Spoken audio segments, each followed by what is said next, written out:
라디오 독서실 한국인이 사랑하는 우리 문학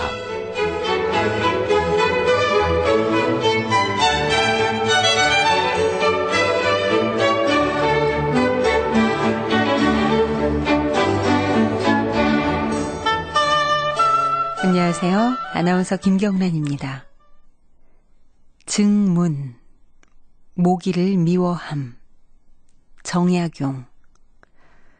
맹호 포리근, 사나운 범 울밑에서 울부짖어도 아능 후후면 나는 코골며 잠잘 수 있었고 수사 괴옥각 구렁이 꿈틀대며 처마 끝에 매달려도 차와 간환연 드러누워 그 모양 볼 수 있지만 일문앵연성도이 한 마리 모기 소리 귓가에 들릴 때는 기겁 담락 장내전 간담이 서늘하고 기가 막혀서 오장이 죄어들고 끓어오르네.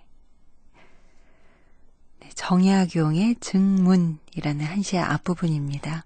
이 증문은 모기를 미워한다, 증오한다 라는 뜻이죠. 그러니까 모기를 증오하는 내용의 한시인데요. 이 시에서 등장하는 범이나 구렁이는 거대한 권력을 뜻합니다. 반면 말단 관리를 모기에 비유하고 있는데요. 그러니까 시인은 거대한 권력 앞에서는 저항하지 못하고 모기와 같은 말단 관리의 횡포에 대해선 크게 반응하는 자신의 속물성을 비판하는 의미로 이 시를 썼다고 합니다. 아무쪼록 모기 때문에 밤잠 설치는 날이 없기를 바라면서 KBS 라디오 독서실 오늘은 조금 특별한 시간을 준비했습니다.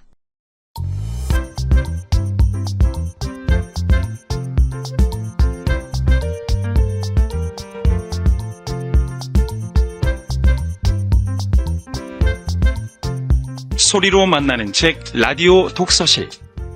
한국인이 사랑하는 우리 문학을 김경란 아나운서와 함께 만나봅니다.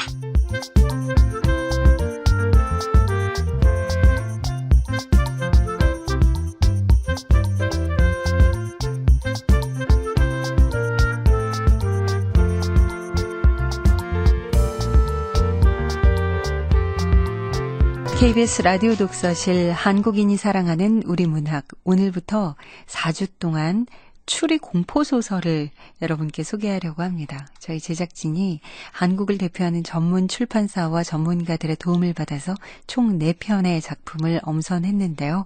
오늘은 그 첫 번째 시간으로 조선희 작가의 서리박지와 함께합니다. 이 조선희 작가는 경상북도 안동에서 태어났고요. 북하우스와 와이즈북 그리고 야후코리아가 공동 주최한 제2회 한국 판타지 문학상에서 고리골로 대상격인 세발 까마귀상을 수상했습니다. 작품집으로 고리골, 또 마법사와 세탁부 프리가, 아돈의 열쇠, 타토에서 오다, 또 오늘 소개하는 서리박지가 들어있는 모던 팥쥐전이 있습니다. 자, KBS 라디오 독서실 한국인이 사랑하는 우리 문학 공포 추리 특선 그 첫 번째로 소개할 작품은 조선희 작가의 서리박지입니다.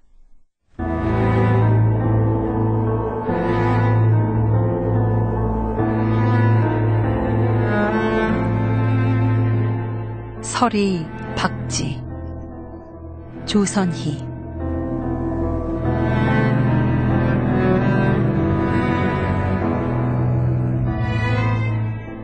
항아리.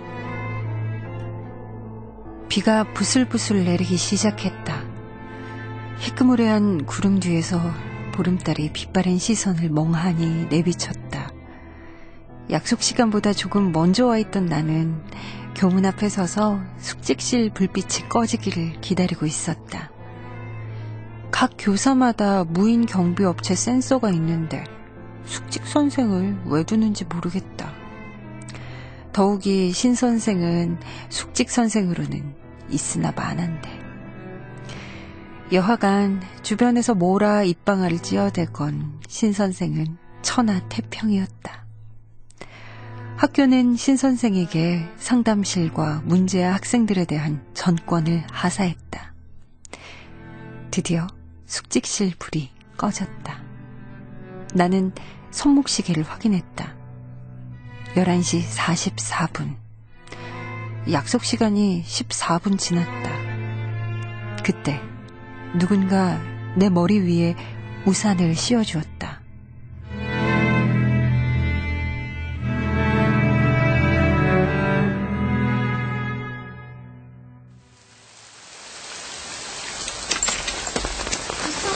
와 있었네. 서리구나. 11시 30분에 만나기로 했는데 왜 늦었어? 저기 뛰어오는 애. 한이는 나보다 더 늦었네. 내가 좀 늦었지? 갑자기 무슨 비냐? 우산 가져올걸. 한이야, 이리 들어와. 다 같이 쓰자. 됐어. 어차피 난 다 젖었는데 뭐. 벌써 12시 다 돼간다. 서두르자. 전통적인 이야기에 따르면 밤 11시부터 새벽 3시까지가 하루 중 가장 어두운 시간이란다. 인간의 형태를 갖지 못한 존재가 활보하기 가장 좋은 시간은 바로 그 시간이라고 전해진다. 한이 너 대단하다. 나는 교실 입구에 경복이 있는 것도 몰랐어. 걱정하지 마. 모든 경복이며 센서는 이미 다 처리했으니까. 경복이는 어떻게 처리했다지만 숙제 선생님한테 들키면 어떡해. 말짱 꽝이잖아. 경복이 끄는 법 알려준 사람이 매일 숙직하는 신 선생이야. 정말? 환희 너 상담 선생님하고 그렇게 친해? 사실은 저번에 클럽 앞에서 어떻게 좀 들어가 볼까 얼쩡거리다가 신 선생한테 딱 걸렸거든. 그때 신 선생이 그러는 거야. 유흥가에서 어슬렁거릴 바에야 차라리 학교로 들어와서 엎어져 잠이나 자라고. 그러면서 안전하게 학교 들어오는 법 가르쳐주잖아.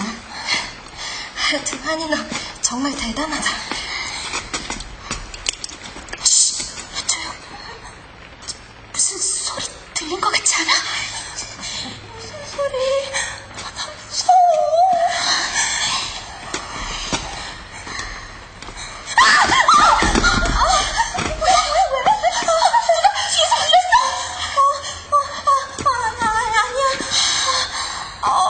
나도 모르겠어. 그냥 미끄러졌어. 이제 서두르자. 3시 전에 다 끝내야 된다며.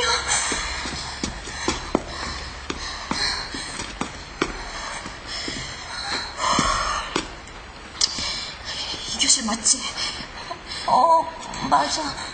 나 문 연다.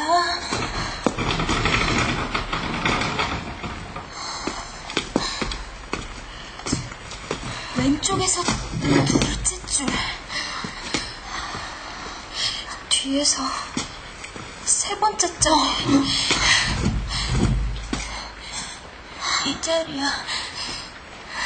제국이 자리. 제국아. 유제국, 서리의 남자친구이자 나의 사촌. 우리는 생각했다. 제국이가 얼마나 멋진 애였는지. 수업 시간에 조느라 기울어진 턱선이 얼마나 시원스럽게 잘 빠졌었는지, 농구를 얼마나 잘했는지, 그리고 웃을 때면 착하고 큼지막한 눈이 더욱 선량해지던 것까지. 그렇게 제국이 놓고 간 수많은 장면이 우리 머릿속과 가슴속에서 뒤범벅이 되었다. 아무도 그가 그렇게 허무하게 죽어버릴 거라고 생각하지 못했다. 가장 아름다울 때 저버리는 것은 그것을 바라보던 이의 마음에 그리움이라는 지울 수 없는 얼룩을 남긴다. 최설이 그만해. 시간 없어. 다들 준비됐지? 근데 정말 효과가 있을까? 얼마나 믿느냐에 달렸대잖아. 나는 자꾸 미신 같아. 야, 최설이. 넌 내가 항아리 든 가방 갖고 왔다고 내가 대장인 줄 아는데 이번 일 주인공 설이 너다? 우리 그냥 들러리라고. 알아. 알지만 뭐에 홀린 것 같아서. 혹시 설이 너 지금 후회하니? 뭐 좋을 대로 해.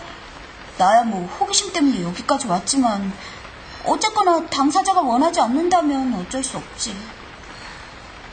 지금이라도 그만둘까? 저기 설이야, 기왕 여기까지 왔는데 포기하기엔 너무 아깝잖아. 환희가 얼마나 애를 썼는데. 환희한테는 고맙게 생각해. 설이야, 이 방법 오래전부터 있어온 비법이래잖아. 그 비법이 아직까지 전해져 내려온다는 건 효과가 있었던 뜻 아니겠어? 만에 하나 효과가 없다 그래도 미쳐봐야 본전이고. 알았어. 믿을게. 한다고. 그래? 그럼 시작한다. 지랑아리, 생수병, 초혼 때 쓰는 향. 초혼? 죽은 혼을 부르는 의식 말이야. 이거는 창호지. 삼색매듭실, 초. 너희들도 준비한 봉투 이리 줘. 자. 둘 다 속여 쓰거나 빠뜨린 거 없지? 그럼 말짱 헛짓대는 거야. 알아. 제국이와 함께 보낸 모든 기억 남김없이 다 적었어. 노란 종이에다가 붉은색 알료로 적었겠지? 제국이가 태어난 날짜, 시간, 키, 웃을 때 표정, 사소한 습관까지 다 적었어. 잘했어. 그럼 시작한다.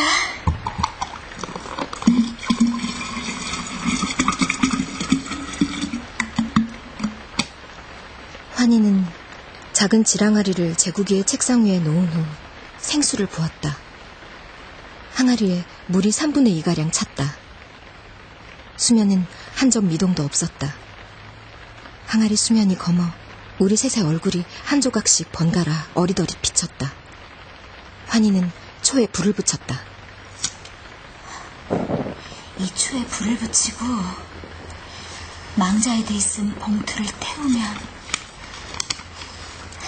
망자의 혼을 부르게 되지. 자, 그가 생전에 가장 오래 시간을 보낸 자리를 찾아야 하느니 그 장소를 에워싸고 삼각형의 각 꼭지점을 지키며 서는 순간 당신들은 이미 의식의 테두리 속으로 들어간 것이니라. 제국이 책상을 중심으로 삼각형으로 서자. 알았어. 손도 잡고.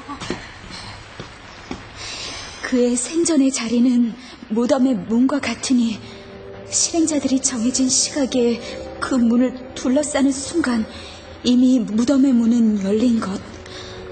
실행자들은 문지기가 되고 문지기 셋 중 한 사람이라도 자리를 벗어나면 문이 닫히느니라. 명심하라. 그는 이미 저편에서 문을 두드리는 실행자들의 기척을 느꼈으므로 중도의 무덤의 문이 닫히면 실행자들에게 원한을 갖게 되느니라. 조심할지니 그 문을 지켜내지 못하면 온갖 것이 실행자들에게 달라붙느니라. 실행자들은 자신들이 원하는 한 사람의 영혼만 불러내는 것이 아니라 다른 영혼들도 깨우게 된다. 그러므로 되살아나고 싶어 몸부림치는 다른 영혼들이 결코 빠져나가지 못하게 자리를 지켜라. 오직 실행자들이 원하는 단 한 사람의 영혼만을 구하라. 항아리에 원하는 영혼을 담는 순간 무덤은 닫히고 다른 영혼들은 저편으로 되돌아간다.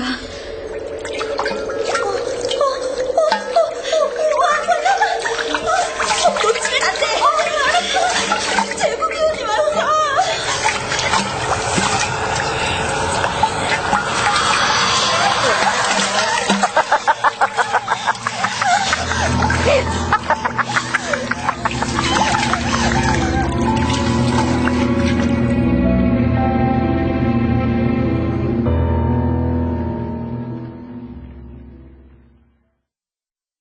죽인 자. 제국과 나는 이종사촌 사이였다. 그리고 제국과 서리는 입학식 때 서로 한눈에 반했다. 그때부터 제국은 내내 서리의 남자친구였다. 그러나 제국은 서리가 아니라 서리의 동생인 박지를 만나던 중 사고를 당했다.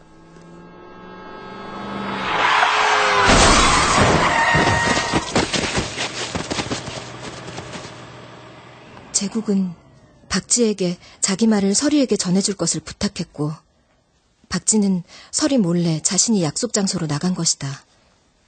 둘은 그날 밤 교통사고를 당해 죽었다. 그런데 이상한 것은 두 사람은 다정하게 서로 손을 꼭 쥔 채 발견되었다. 도대체 그날 밤 무슨 일이 있었던 걸까? 박지가 언니의 남자친구를 잡아먹은 거지. 수작 한번 걸어보려다가 우리 제국이까지 죽인 거야. 야, 근데 제국이 같은 킹카가 박쥐 같은 게 작업 건다고 넘어오겠어? 맞아. 하여튼 주제도 모르고. 그런데 말이야, 좀 이상하지 않아? 이상해? 뭐가? 왜 두 사람이 손을 꼭 잡고 마치 연인처럼 죽었을까? 아, 맞다, 그랬다며. 야, 나도 그건 좀 이상했어. 설마 두 사람이 진짜 사랑을... 아니야, 그건 절대 아니야. 그럴 리 없어. 죽은 자들의 심정을 네가 어떻게 알아? 그리고 박지가 아무리 못생겼어도 그렇게 제국이를 따라다녔잖아. 열 여자 마다하는 남자 봤어? 아니야. 그래도 아니야. 부모님의 재혼으로 가족이 된 서리와 박지는 동갑이었다. 자매간의 서열에 대해 박지가 속으로 어떤 불만이 있었는지 나는 잘 모른다. 내가 아는 한 박지는 8달 생일이 빠른 서리를 언제나 언니라고 불렀다. 박지는 국과 서리 사이에 지나치다 싶을 만큼 자주 끼어들었다. 그런 식의 3인 데이트는 언제나 사람들, 정확히는 학생들 중 누군가의 눈에 띄었고 곧 입에서 입으로 전해졌다. 제국 역시 내색한 적은 없지만 박지가 따라다니는 걸 달가워하지 않았다. 그런 박지가 늘 입에 달고 살았던 말이 있었다. 난 언니처럼 될 거야.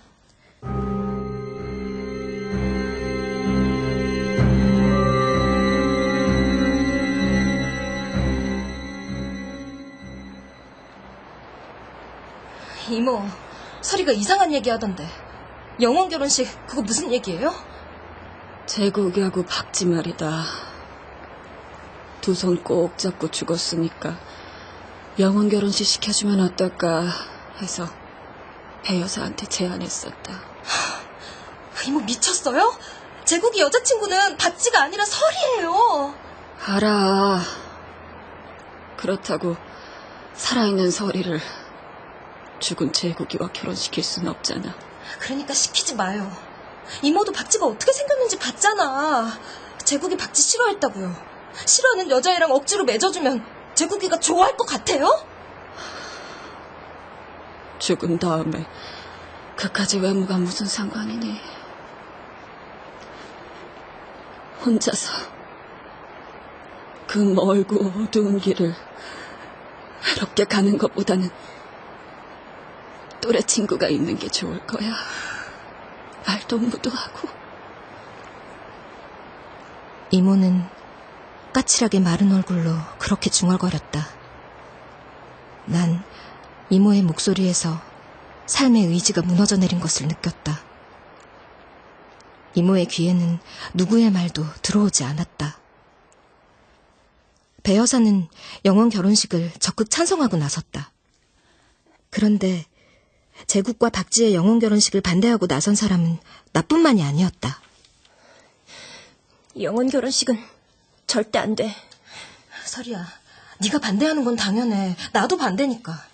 근데 어른들이 벌써 날짜까지 다 잡았대잖아. 이번 달 보름. 다리 꽉 찼을 때 한다던가. 그럼 그 영혼 결혼식에 제국이를 참석시키지 않으면 돼. 서리야, 그게 무슨 소리야? 어제 국어 시간에 신 선생님이 했던 얘기 기억나? 영혼을 보내고 불러올 수 있는 방법에 관한 신앙은 전 세계 어디에서나 찾아볼 수 있어. 구체적인 절차나 실제 사례가 남아있어서 아직도 시도되고 있지. 설이야, 그래서? 불러올 거야. 누구를? 설마 영혼 결혼식도 그런 거잖아. 멋대로 죽은 영혼을 불러내서 하는 거. 그러니까 우리가 먼저 제국이를 불러내서 결혼식에 가지 못하게 잡아두는 거야. 설이답지 않은 생각이었다. 그러나 한편으론 그 마음을 이해할 수 있었다. 설이는 자기 때문에 제국이가 죽었다고 생각했다. 난 설이를 말려야 할지 맞장구를 쳐야 할지 알 수가 없었다. 그런데 환희가 내게 답을 주었다. 설이가 제국의 영혼을 불러오겠다는 황당한 결심을 털어놓았을 때 내가 갈팡질팡한 것과는 달리 환희는 간단하게 대답했다. 하면 되지 뭐. 죽은 사람이랑 못다한 얘기를 나누고 싶어 하는 건 인류의 보편적인 소망이야. 가능할까? 물론. 내가 신 선생한테 가서 싹 알아받아 줄게. 물론 설이 네 얘기는 쏙 빼고. 근데 왜 신 선생님이야? 신 선생이 그쪽으로 엄청 많이 알거든. 환희는 즉시 행동에 들어갔다. 상담실에서 신 선생과 만나고 나온 환희는 죽은 사람을 돌아오게 하는 몇 가지 비법을 정리해 인쇄해왔다. 신 선생은 어떻게 그런 방법을 알았을까? 하여튼 우리는 그 방법대로 제국이의 교실, 제국이가 앉았던 자리에서 제국이의 혼을 불러내는 의식을 치른 후 항아리에 담는 데 성공했던 것이다.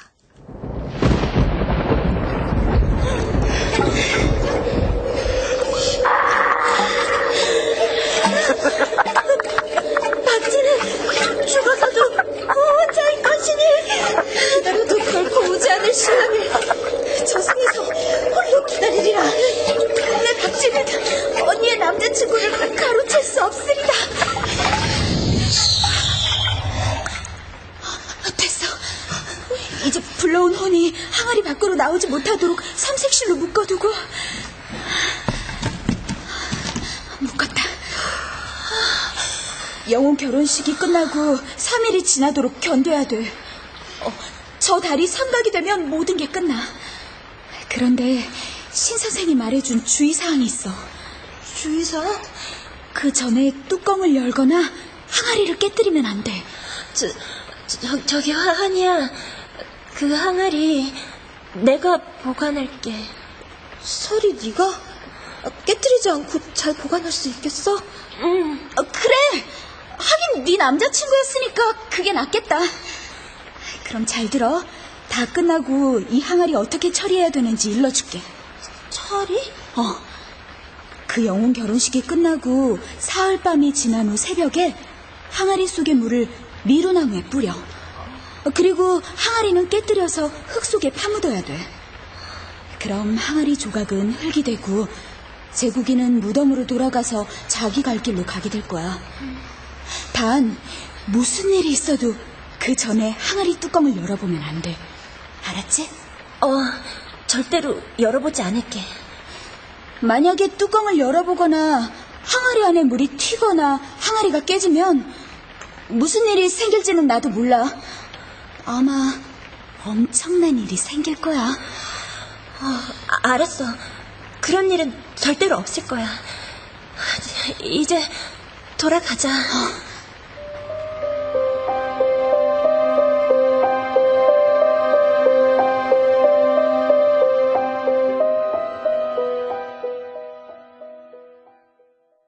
흉한꾀. 영혼 결혼식 주관자는 영험함이 부족했던지 신랑의 영혼이 참석하지 않은 것도 알지 못했다.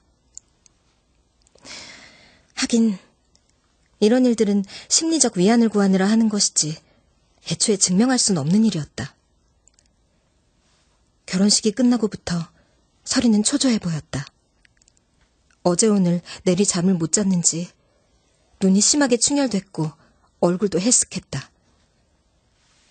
영혼 결혼식이 있은 지 사흘째 되는 날 오후. 설이야, 무슨 일 있어? 어디 아파? 사실 너한테는 말하지 않으려고 했는데 왜? 환희가 말하지 않는 게 좋겠다고 했어. 그럴 줄 알았어. 안 그래도 항아리 가져간 이후로 설이하고 환희 둘만 노는 것 같아서 좀 그랬는데 환희가 날 따돌리는 게 확실해. 왜 나는 몰라야 되는데? 환희가 너 걱정한다고. 아무래도 제국이 일이니까 나도 너까지 신경 쓰게 하고 싶지 않았고. 그게 사람을 구슬려 놨군. 야, 채설이. 뭔지 모르겠지만 환희도 해결 방법 모르는 거겠지? 그러니까 네가 지금 그런 얼굴 하고 있는 거 아니야. 뭔데 설이야. 무슨 일인지 말해봐. 항아리가 울어. 결혼식이 끝난 그날 밤부터. 그냥 물이 찰랑거리는 소리를 잘못 들은 거 아니야? 아니, 느끼고 있었어. 제국이는 내가 결혼식에 못 가게 해서 날 원망하나 봐. 박지호 그렇게 손을 꼭 잡고 죽었는데 아무래도 내가 쓸데없는 짓을 한 것 같아. 어떡하지? 나 미칠 것 같아. 제국이한테 물어보고 싶어. 박지를 좋아했냐고. 말도 안 돼. 아니야. 그동안 내가 둘 사이에 끼어 있었던 건지도 몰라.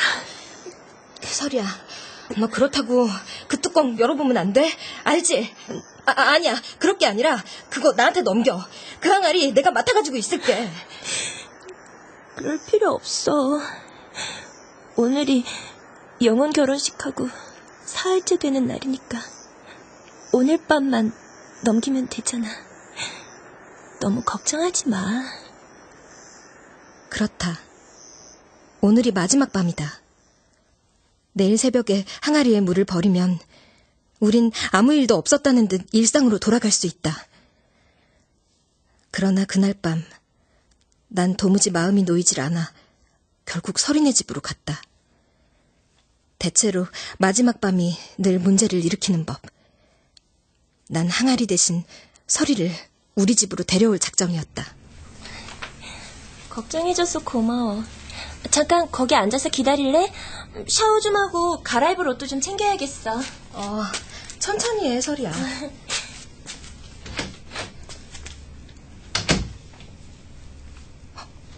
그 항아리다.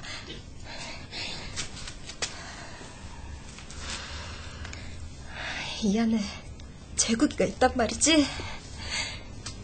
제국아. 가만히 항아리에 손을 대보았다.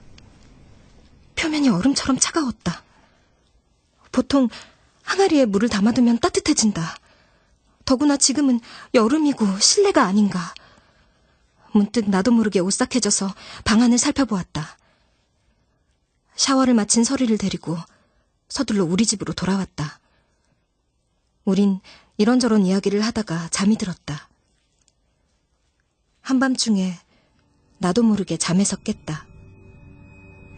어두컴컴한 방구석에 희끄무레한 뭔가가 보였다. 웅크린 채 벽을 돌아보고 앉은 설이었다. 설이야, 거기서 뭐해? 항아리 들여다보고 있어. 항아리? 그건 설이 네 방에... 아니, 내가 가져왔어. 아무래도 마음이 놓이지가 않아서. 봐, 항아리 맞지?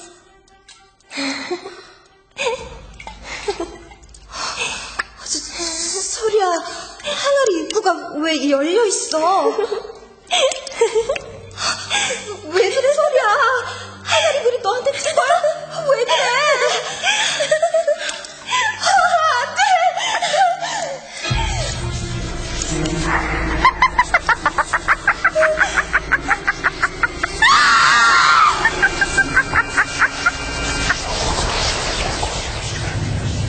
항아리 속에서 손이 쑥 올라와 설이의 머리칼을 움켜잡았다.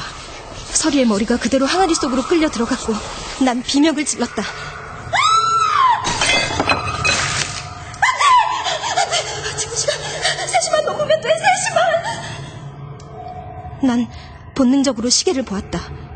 책상 위에 놓아둔 디지털 시계 숫자가 새벽 2시 42분으로 찍혀 있었다. 2시 42분? 이건 새벽이라고 할 수 있나? 우리 무사히 밤을 넘긴 거야? 도대체 새벽이라는 게 몇 시를 가리키는 거야? 설이야 괜찮아?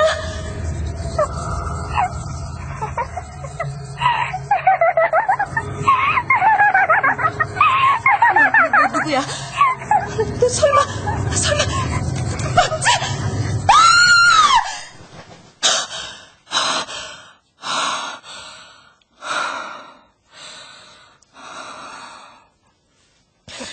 꿈이었어, 꿈.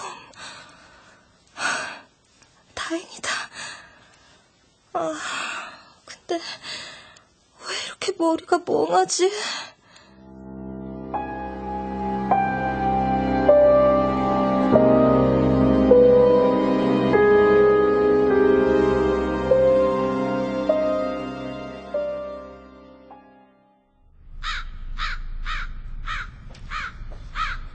학교에 도착할 때까지 꿈이어서 다행이라고 1000만 번도 더 중얼거렸을 것이다. 너무 걱정한 탓이리라. 그래서 그런 회기망측한 꿈을 꾼 것이다. 층계를 막 올라가는데 2학년 교사 1층 구석에 있는 상담실 문이 드르륵 열렸다. 미모의 배여사였다. 신 선생이 문 앞까지 나와 배여사를 배웅했다. 상심이 크신 줄 압니다. 아직 어린 나이인데. 어쩔 수 없죠. 여자애들은 그 나이면 성장이 끝나니까. 저도 딱 박쥐 나이 때 겪은걸요. 매번 선생님 신세를 지내요. 도움이 됐다니 다행입니다. 고맙습니다. 앞으로도 잘 부탁드립니다.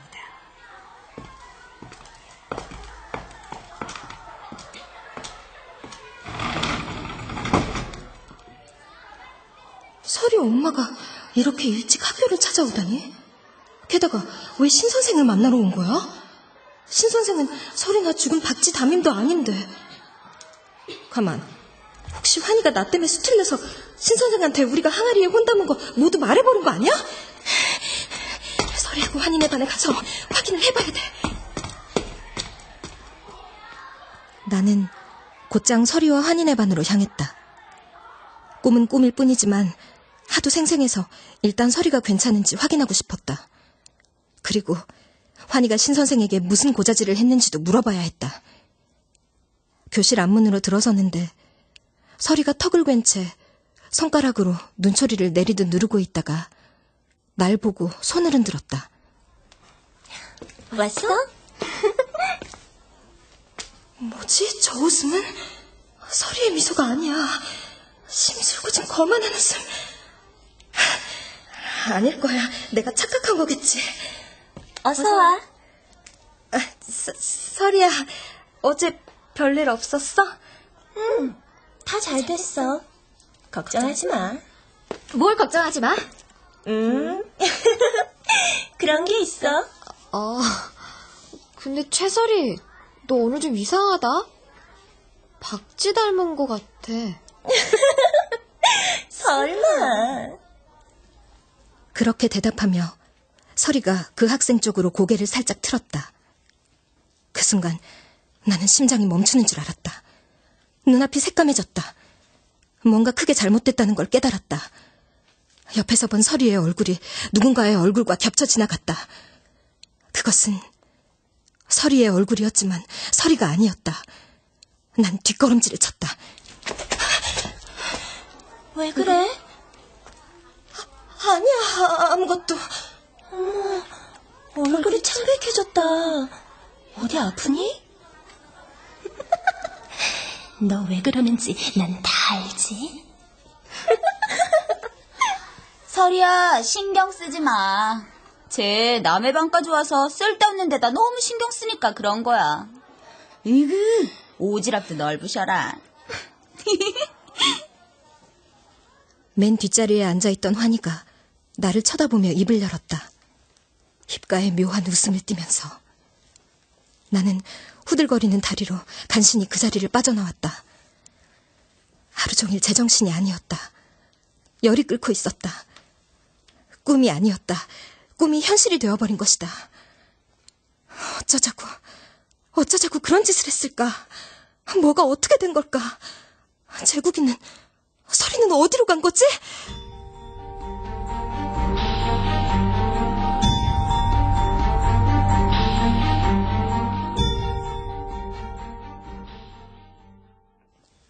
영혼 결혼식이 있은 지 나흘째 되는 날, 자리에서 일어난 내 머릿속은 깨끗하게 비워져 있었다.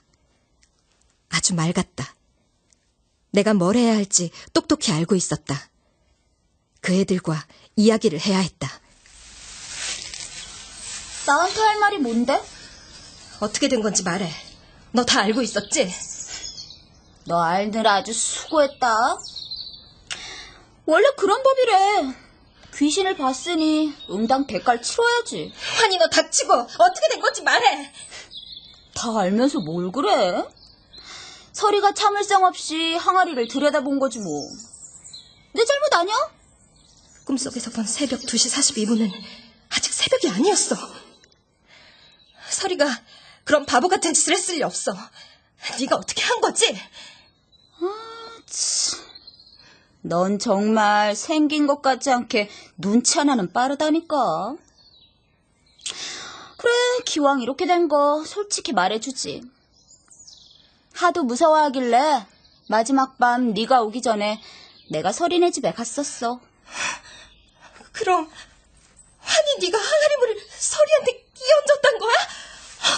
말도 안 돼. 그것보다 더 놀라운 사실.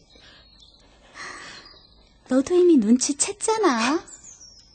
설마 항아리물에 담긴 영혼 제국이가 아니라 박쥐였어? 그것 보라고. 넌 눈썰미 하나는 엄청 좋다니까. 조만간 서리가 박쥐라는 거 다른 사람들도 알아챌 거야. 아니, 그냥 서리가 좀 달라졌거니 생각하겠지. 누가 너처럼 서리가 아니라 박쥐라고 생각하겠니? 안 그래? 환희, 너 정말 제정신이 아니구나. 뭐 이제 와서 상관없잖아. 난 분명히 서리가 원하는 대로 영혼 결혼식이 이루어지지 않게 해줬어. 박쥐가 참석 못했으니까 된 거 아닌가? 신랑이든 신부든 한쪽이 없으면 결혼은 성사되지 않는 거니까. 원래대로 다 돌려놔. 서리 불러오고 박쥐 보내란 말이야. 어떡하니? 이미 항아리가 깨져버린걸. 차라리 잘 됐잖아. 서리는 그렇게 좋아하던 제국이를 따라갔으니까. 지금쯤 아마 저승길을 헤매고 있을 거야. 아니야, 이러지 마. 너 이렇게 무서운 애 아니잖아. 왜 이래? 왜? 난 시키는 대로 했을 뿐이야. 시켜? 누가? 난 신 선생이 시키는 대로 했을 뿐이야. 신 선생님? 응. 난 신 선생이 좋아. 며칠 전 상담실 앞에서 배 여사와 신 선생이 나눈 대화가 버뜩 떠올랐다. 여자애들은 그 나이면 성장이 끝나니까요.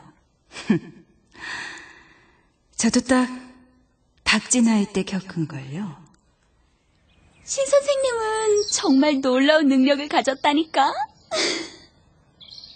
박쥐 나이 때? 박쥐 나이 때 뭘 겪었다는 거야? 만약 두 사람의 대화가 있는 그대로의 사실을 말하는 거였다면, 그래서 박쥐 엄마가 설이 아버지와 결혼한 건가? 설이는 박쥐의 몸으로 아주 그만이니까. 그래서 곧 자기 딸이 될 설이를 친딸보다도 예뻐한 거야. 박쥐가 언니처럼 될 거라고 노래를 부른 이유가 이거였어. 그리고 배여사도 그렇게 얻은 몸인 거야. 그래서 침 모녀감이면서 박쥐와 닮지 않았던 거야. 환희, 너 일부러 나한테 접근한 거지? 징검다리가 필요했거든. 나 같은 애가 그냥 설이와 친해지는 건 좀 무리잖아. 그럼 제국이는? 걔도 너처럼 징검다리야. 박쥐에게 필요한 건 설이었고, 그러려면 제국이가 필요했거든. 아니, 너 어떻게... 뭐 지금처럼 지내면 돼. 우리 셋 하던 대로 하면 된다고. 다른 애들 눈에는 똑같을 테니까. 환희가 빙그레 웃었다. 순수하고 해맑은 미소였다. 그 애는 빗속으로 뛰어나가며 말했다. 그럼 나중에 또 보자. 고민 있으면 너도 신 선생한테 가봐. 상담실에 없으면 숙직실로 가면 돼. 학생들 고민은 학교 내에서 해결하는 게 제일 효과가 좋다면서 숙직실을 작업실로 쓰거든. 도움이 필요하십니까? 언제든 문을 두드려 주십시오. 저는 항상 이 문 뒤에서 여러분의 마음을 엿보고 있습니다. 상담교사 신철호.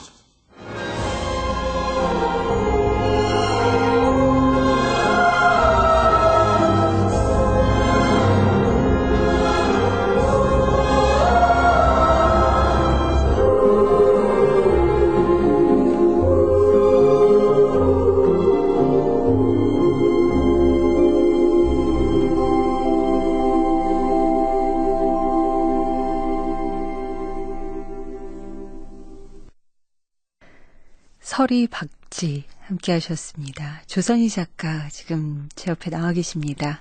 어서 오세요. 네, 안녕하세요. 예, 반갑습니다. 아니, 이런 작품 쓰신 분치고는 굉장히 이렇게 가녀리고 이렇게 하얗고 되게 여성스럽고 조용하신 분이세요. 예, 감사합니다. 저희가 정말 이렇게 듣는 이들 모두가 아마 끝까지 긴장을 놓지 못하는 그런 시간이었습니다. 그러니까 설이와 박쥐만 바뀐 게 아니라 박쥐 엄마도 바뀐 거였네요. 예, 바뀐 거예요. 그 이야기 말미에 이제 보면은 그 박쥐 엄마도 이제 비슷한 나이에 그런 식으로 미모를 얻었다. 네. 그런 말이 나오거든요. 그래서 아마 나중에 박쥐도 이제 똑같은 방법을 쓰게 될 거예요. 진짜 그러면은 박쥐는 알고 있었던 걸까요? 자기가 그렇게 죽으면 설이의 미모를 얻을 수 있을 것이다. 예. 알고 있었기 때문에 언니처럼 될 거야라고 이제 계속 반복적으로 이야기를 했고, 또 이제 엄마가 그 언니만 훨씬 더 예뻐했었던 거에 대해서 그다지 이제 큰 불만 없이 이제 잘 참고 견디고 있다가 언젠가는 나도 언니처럼 언니가 될 거야. 이제 그런 마음이 있었던 거죠. 그러니까 처음부터 다 알고 있었던 거라고 보시면 돼요. 이 작품을 또 끝까지 흥미롭게 만드는 게 반전이 곳곳에 숨어 있는데, 저희가 항아리 안에다가 불러낸 인물이 사실은 그 국이인 줄 알았는데, 보니까 유재국이라는 인물도 사실은 이용을 당한 거였어요. 예, 이용을 당한 게 맞고요. 반전이 이 이야기 안에 좀 많은데요. 이제 가장 큰 반전이 그 불러온 영혼이 바뀌었다는 거, 네. 그게 제일 큰 반전이고요. 이제 그거 말고도 이제 박쥐 엄마도 같은 방식으로 이제 바뀌었었다는 거, 그다음에 그 모든 이제 음모를 꾸민 배후에 그 친구인 환희가 아니라 그 신선생이라는 다른 이제 선생님이 있었다는 거, 그런 것도 반전이 될 수 있고요. 그 이야기에는 나오지 않는데, 그러니까 정황상 밝혀지지 않았지만, 이제 어떤 독자분들은, 정말 그 유재국이 박쥐를 좋아해서 함께 죽은 건 아닌가, 뭐 이런 반전을 하시는 분들도 있고요. 혹은 뭐, 신선생의 정체가 뭔가, 네. 신선생의 정체에 대한 반전도 이제 추측해 볼 수 있어요. 예. 공포 추리소설, 요즘은 장르소설이라고 부르는데 학교가 네. 장르소설의 단골 장소가 되는 경우가 많잖아요. 네. 그 이유가 뭐라고 생각하세요? 저는 일단 그 장르 소설이라는 게요. 우리가 뭐 이제 미스터리, 뭐 추리, 환상 소설, 뭐 SF 같은 것들이요.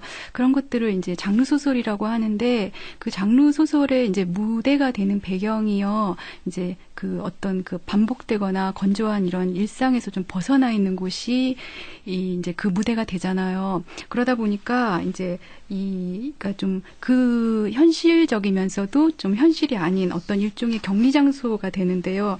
이런 것들을 이제 뭐 장르 소설에서 많이 쓰는 말로 우리가 뭐 결계라고 많이 얘기를 하잖아요. 그러니까 학교라는 게 그 뭐 어른이 되기 전에, 그러니까 현실로 들어가는 가장 마지막 진입로에 딱 서 있는데, 거기서 한 발짝만 더 졸업을 해서 나가면 그 다음에 이제 현실 세계가 되잖아요.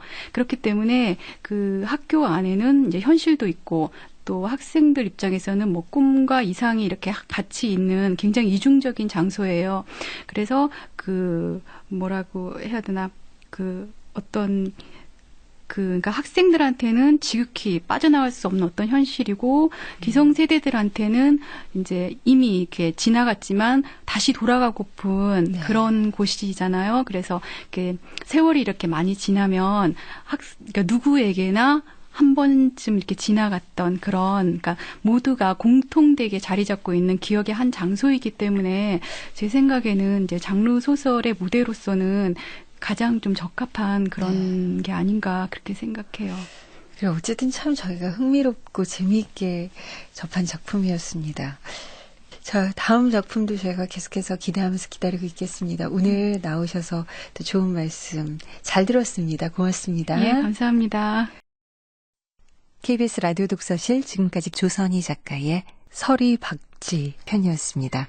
음악 김형진, 효과 안익수, 윤미원, 김기평, 기술 이흥규, 극본 서현희, 제작 서승표, 진행의 아나운서 김경란이었습니다.